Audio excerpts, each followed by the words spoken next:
विश्व के सबसे बड़े लिखित संविधान के रचयिता डॉक्टर भीमराव अंबेडकर, जिन्हें अपने बचपन में घोर जातिवाद का सामना करना पड़ा। अपने स्कूल में उच्च वर्ग के विद्यार्थियों से दूर जमीन पर बैठकर पढ़ना पड़ता था, जिनके अपने बाल अपनी बड़ी बहन से कटवाने पड़ते थे, क्योंकि गांव का कोई नाई इन्हें हाथ लगाकर दूषित नहीं होना चाहता था, और जिन्हें समाज की इस घिनौनी विचारधारा की वजह से अपना सरनेम सकपाल से बदलकर अंबेडकर करना पड़ा था। फिर भी वो इतनी शिक्षा प्राप्त कर चुके थे कि उन्हें भारत का सबसे ज्यादा पढ़ा लिखा व्यक्ति माने जाने लगा। कैसे उन्होंने अपने लोगों के हक के लिए दशकों तक आवाज उठाई, क्यों बाबा साहेब अपनी सेहत पर ध्यान न देकर भारत के महान संविधान की रचना कर रहे थे, और आखिर में तो वो अपना धर्म ही बदल बैठे जो बौद्ध धर्म अपनाया। और इस धर्म को अपनाते वक्त उन्होंने कौन सी 22 प्रतिज्ञाएं ली थी जिन पर काफी विवाद हुआ था। आज जानेंगे बाबा साहब भीमराव अंबेडकर के जीवन से जुड़ी ऐसी कुछ अनसुनी अनकही बातें। लेकिन उसके पहले नए दर्शक जल्दी से चैनल को सब्सक्राइब कर दीजिए। 14 अप्रैल 1891 के दिन मध्य प्रदेश के महू जिले में रहने वाले रामजी मलोजी सकपाल और भीमाबाई के घर एक बेटे का जन्म होता है। माँ भीमाबाई अपने बेटे का नाम भीमराव रखती है, जो अपने माता पिता की 13वीं संतान थे। 5 साल की उम्र में अंबेडकर का स्कूल में दाखिला करवाया जाता है, लेकिन छोटे से भीम को जल्द ही बात समझ में आ जाती है कि समाज में उनके परिवार के साथ भेदभाव किया जाता है। स्कूल में उन्हें स्टूडेंट्स के डेस्क से दूर कोने में जमीन पर बिठाया जाता था। लंच ब्रेक में उन्हें उस बर्तन से पानी नहीं पीने दिया जाता था जिससे बाकी बच्चे पानी पीते थे। उनके बचपन से जुड़ा एक आंखों में आंसू ला देने वाला किस्सा ये है कि एक बार भीमराव और उनके बड़े भाई को गर्मियों की छुट्टियां मनाने के लिए गोरेगांव जाना था, जहां उनके पिता कैशियर की नौकरी करते थे। दोनों भाई ट्रेन में बैठकर गोरेगांव पहुंच जाते हैं, लेकिन काफी देर इंतजार करने के बावजूद उनके पिता रामजी सकपाल उन्हें लेने के लिए स्टेशन नहीं पहुंचते। भीमराव और उनके भाई ने साफ सुथरे कपड़े पहन रखे थे और उनके चेहरे पर मासूमियत झलक रही थी। जो देख स्टेशन मास्टर इनके पास आकर पूछता है, तुम कौन हो और कहाँ जा रहे हो? तभी भीमराव बिना कुछ सोचे समझे ये बता देते हैं कि वो महार जाति के दलित हैं, जो सुनकर स्टेशन मास्टर के चेहरे के भाव बदल जाते हैं और वो इन्हें बिना कुछ कहे वहाँ से चला जाता है।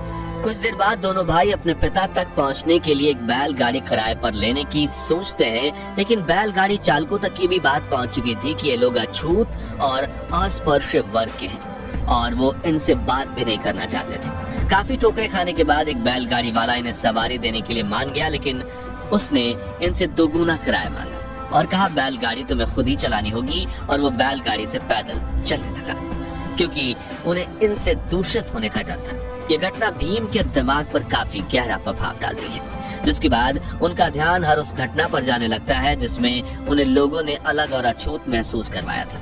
इसी तरह गांव का कोई नाई इनके बाल भी नहीं काटता था, बल्कि इन्हें घर ही अपनी दादी से बाल या दीदी से बाल कटवाने पड़ते थे। इन्हें गांव के मुख्य कुएं से पानी खींचने पर मनाही थी और कोई बड़ा वर्ग इन्हें अपने घर में प्रवेश तक नहीं करने देता था। इसी तरह बचपन से ही भीम को जातिवाद का अनुभव हुआ और वो हमेशा इसे बदलने के बारे में सोचने लगे, लेकिन इस भेदभाव के बावजूद उन्होंने अपनी पढ़ाई लिखाई से ध्यान नहीं हटाया। भीमराव की किस्मत कुछ मायनों में अच्छी भी थी, जैसे कि स्कूल में कृष्ण जी केशव अंबेडकर नाम के एक टीचर थे, जो ऊंची जाति के होने के बावजूद भीमराव को पसंद करते थे, और उन्होंने ही भीमराव सकपाल को अपनी सरनेम देकर भीमराव अंबेडकर बनाया था, ताकि उच्च शिक्षा के दौरान उनके साथ भेदभाव न हो। साथ ही पिता रामजी मालोजी सकपाल बेटे भीमराव को अच्छी शिक्षा दिलवाने के लिए मुंबई ले आए। अब ये शहर तो बहुत ही आधुनिक था, लेकिन यहाँ भी दलितों के प्रति लोगों की सोच उतनी ही छोटी थी। इसलिए जब भी भीमराव अंबेडकर की असली पहचान सामने आती, उन्हें जातिवाद का सामना करना पड़ता। खैर, पढ़ाई में ध्यान देते हुए उन्होंने 17 साल की उम्र में मैट्रिक की परीक्षा पास कर ली। अपने समुदाय में मैट्रिक पास करने वाले वो पहले इंसान थे। इसी साल भीमराव की शादी रामाबाई से करवा दी गई, मगर शादी के बाद भी भीम ने पढ़ाई जारी रखी और अगली इंटरमीडिएट परीक्षा डिस्टिंक्शन के साथ पास की। लेकिन अब उन्हें आगे पढ़ने के लिए उनके पिता के पास पैसे नहीं थे, लेकिन वो कहते हैं ना, जहाँ चाह होती है वहाँ राह होती है। और भीमराव अंबेडकर के जीवन में चमत्कारिक घटनाओं का घटना शुरू हो गया। आपको बता दें कि जब बड़ोदरा के महाराज ने उन्हें पढ़ने के लिए स्कॉलरशिप दी, जिससे उन्होंने न सिर्फ बीए की पढ़ाई पूरी की बल्कि 1913 में उन्होंने अमेरिका जाकर यूनिवर्सिटी ऑफ कोलंबिया से मास्टर्स में दाखिला लिया। 2 साल में उन्होंने एमए की पढ़ाई पूरी की और अगले ही साल अपनी पीएचडी थीसिस भी पूरी कर ली। जिसके बाद भीमराव लंदन चले गए, जहां उन्होंने London school of economics join किया। लेकिन स्कॉलरशिप पूरी हो जाने की वजह से वो अपनी पढ़ाई पूरी नहीं कर पाए और बड़ौदा वापस लौट आए, जहां उन्होंने सिविल ऑफिसर का पद हासिल कर लिया। लेकिन यहाँ भी जातिवाद ने उनका पीछा नहीं छोड़ा और भेदभाव के चलते उन्होंने नौकरी छोड़ दी। 1918 में भीमराव बॉम्बे के सिडेनहम कॉलेज में लेक्चरर बने। साथ ही उन्होंने दलितों की आवाज दुनिया तक पहुंचाने के लिए मराठी अखबार मुक नायक की भी शुरुआत की, क्योंकि अपने धर्म की वजह से वो इतनी ठोकरें खा चुके थे कि अब उन्हें समझ आ रहा था कि अब अपना हक पाने के लिए उन्हें आवाज उठानी पड़ेगी।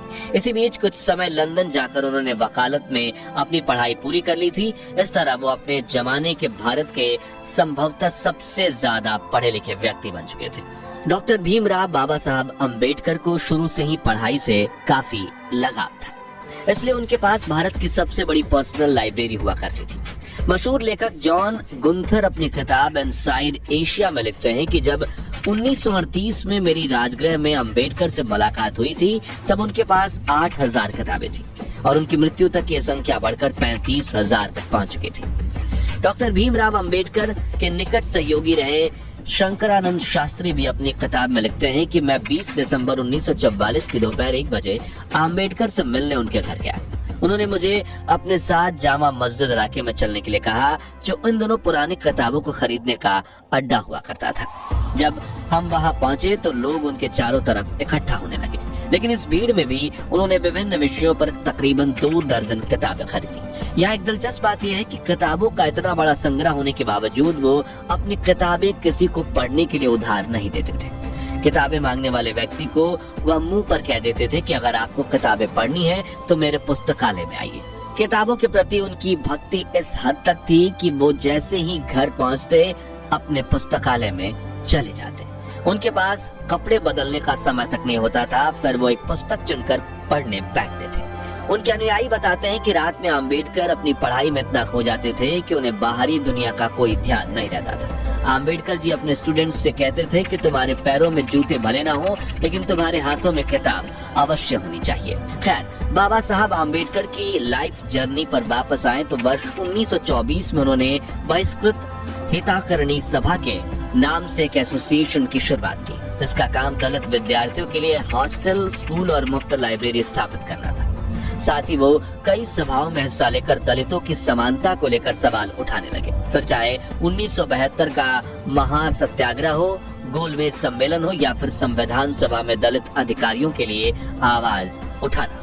इस बीच उन्होंने ये बात नोटिस करी कि महार जाति जिस हिंदू धर्म को मानती है, उसी धर्म की बाकी जातियां उनके साथ अछूत व्यवहार करती है। इसलिए उन्होंने 13 अक्टूबर 1935 के दिन नासिक में आयोजित एक सभा में उन्होंने ये घोषणा की कि वो हिंदू धर्म छोड़ने का फैसला ले चुके हैं।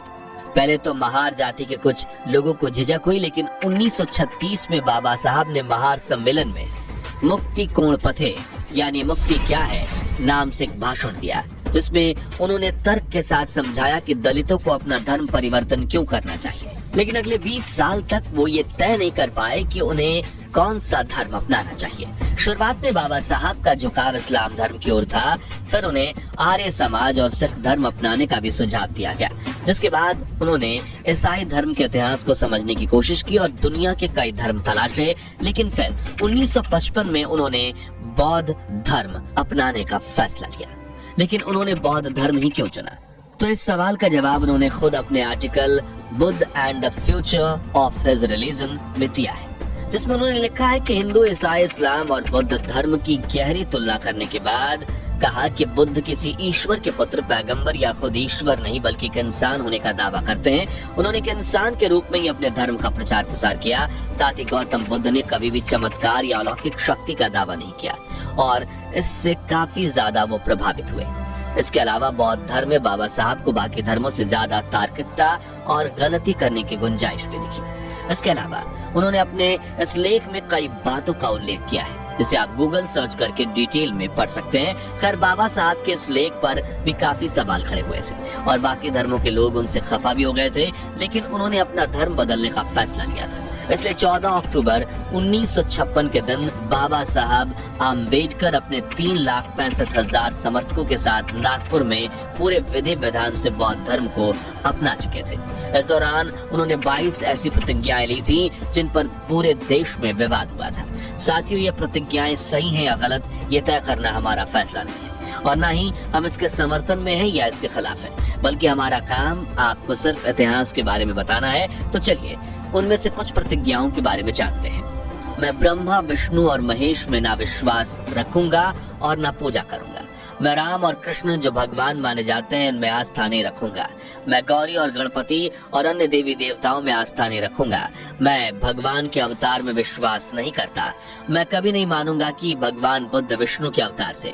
मैं हिंदू धर्म का त्याग करता हूँ जो मानवता के लिए हानिकारक है और मुझे विश्वास है कि मैं धर्म परिवर्तन द्वारा फिर से जन्म ले रहा हूँ वगैरह।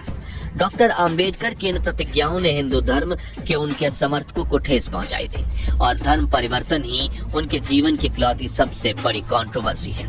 चलिए अब जानते हैं दुनिया के सबसे बड़े लोकतंत्र की नींव जिस पर टिकी है, उस संविधान के बनने के पीछे की अनसुनी कहानी। तो 9 दिसंबर 1949 के दिन 299 सदस्यों वाली संविधान सभा की पहली बैठक हुई थी। इस सभा ने 1946 से 1949 के बीच उथल पुथल भरे 3 सालों में काम किया। इस दौरान देश में कई बड़े सांप्रदायिक दंगे हुए और देश का बंटवारा भी हुआ। इस कारण भारत और पाकिस्तान के बीच मानव इतिहास का सबसे बड़ा प्रवासी संकट पैदा हुआ। इस दौरान भारत में 550 से ज्यादा रियासतों का मुश्किल भरा एकीकरण का काम भी संपन्न हुआ था। ऐसे में संविधान बनाना काफी मुश्किल था, जिसके लिए उस समय देश के सबसे ज्यादा पढ़े लिखे व्यक्तियों में से एक डॉक्टर बाबा साहब आम्बेडकर को 29 अगस्त 1947 के दिन संविधान सभा की ड्राफ्टिंग कमेटी के अध्यक्ष के रूप में नियुक्त किया गया था, जिसमें 7 सदस्य थे।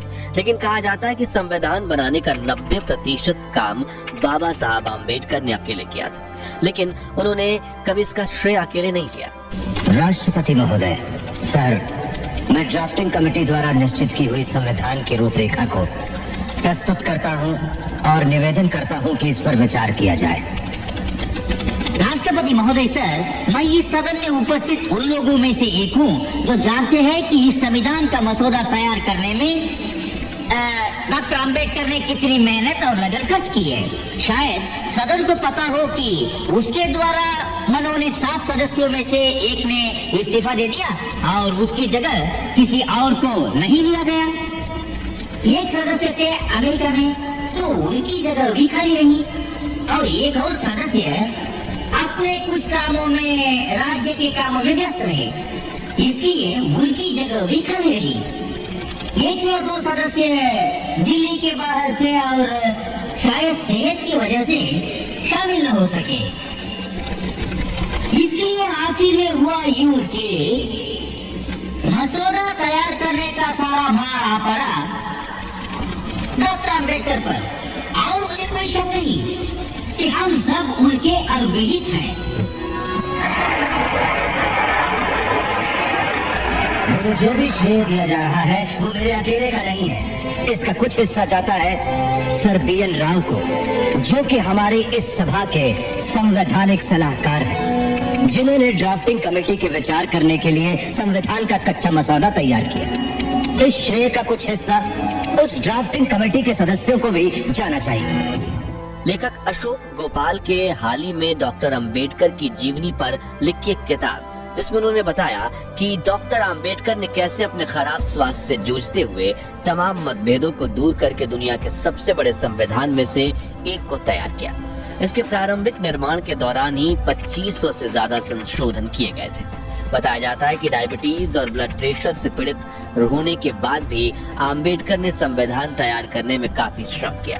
संविधान सभा में लगभग 100 दिनों तक खड़े होकर उन्होंने धैर्य पूर्वक हर खंड को समझाया और 26 नवंबर 1949 को भारत का संविधान पारित किया गया और अपनाया गया। इस दिन को संविधान दिवस या राष्ट्रीय कानून दिवस के रूप में जाना जाता है। जिसके अगले साल यानी 26 जनवरी 1950 के दिन भारत में दुनिया के इस बड़े संविधान को लागू किया गया।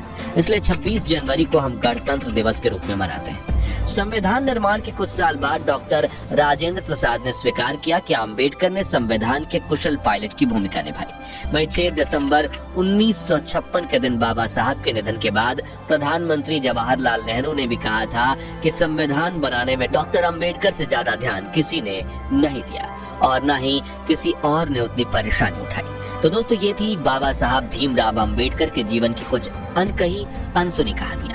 अगर आप भी बाबा साहब के जीवन के संघर्ष, मेहनत और विचारधारा से प्रभावित हैं, तो कमेंट बॉक्स में उनकी तारीफ के 2 बोल जरूर लिखिए। वीडियो अच्छा लगा हो तो इसे लाइक और शेयर करके हमें सपोर्ट कीजिए।